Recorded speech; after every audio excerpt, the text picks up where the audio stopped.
You are a young dragon knight, the love child of Rivellon's first emperor Sigurd.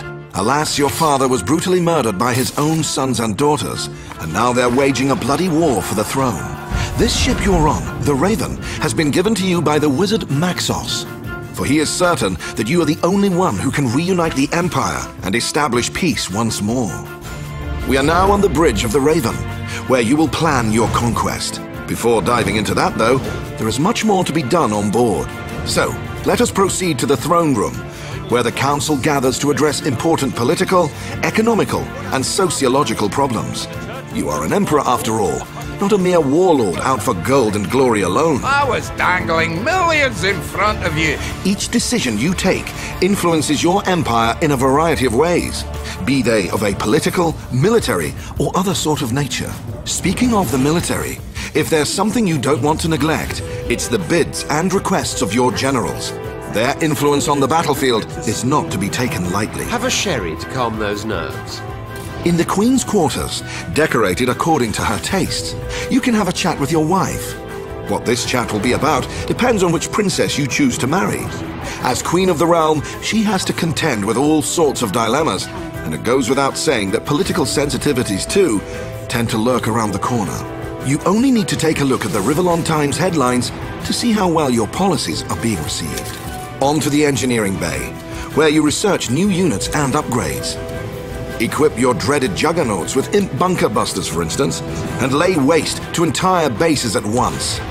Or perhaps you appreciate a bit more subtlety, in which you could opt for your Zeppelin's cloak ability, which will let your army slip behind enemy lines unseen.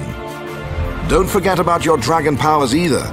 You may be a mighty creature from the start, but being able to cast destructive spells like Pillar of Flame, or turning the tide by charming key enemy units, is not to be spurned. After all this is said and done, let us return to the bridge and cast a conqueror's glance on the strategy map. The strategy map is your key to victory if you make your moves wisely. Other than building armies and moving them about the map, there is a great variety of things you can do that influence the Empire as a whole. For instance, you can erect buildings that increase your gold and research abilities, or recruit mercenaries to even the odds. Several strategic tricks you can play come in the guise of cards. These allow you to do fun stuff, like sabotaging your enemy or giving yourself unfair advantages. Inevitably, combat will be in the offing, though you can choose to let your generals or the Imperial Army do the dirty work for you. Nothing beats spreading your wings yourself and leading your troops into battle. On the battlefield, it is imperative to build resource citadels to secure a steady influx of fresh recruits, which you'll need to create an army. Units are produced in structures like battle forges and aero factories. All that's left now is to obliterate the enemy, unleash the destructive prowess of the Devastator, direct your bomber balloons towards the advancing foes, watch on as your ironclads torpedo enemy ships and pluck airborne adversaries from the sky. Or watch on no longer and take to the skies yourself. Heal injured troops, engage enemies on the ground and in the air. Show them you are the dragon and finish them off with a well-placed Eye of the Patriarch. Glorious.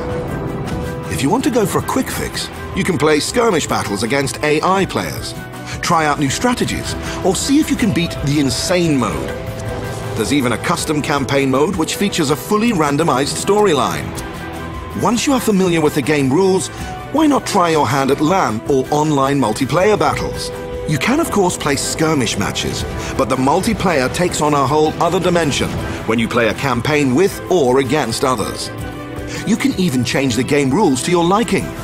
When you've got the hang of it, try playing on our ranked servers, and your battles will count towards your score on the global leaderboards. Not only will you be matched with players of equal skill, you will also earn bragging rights once you hit the Major League. Larian Studios presents Divinity, Dragon Commander.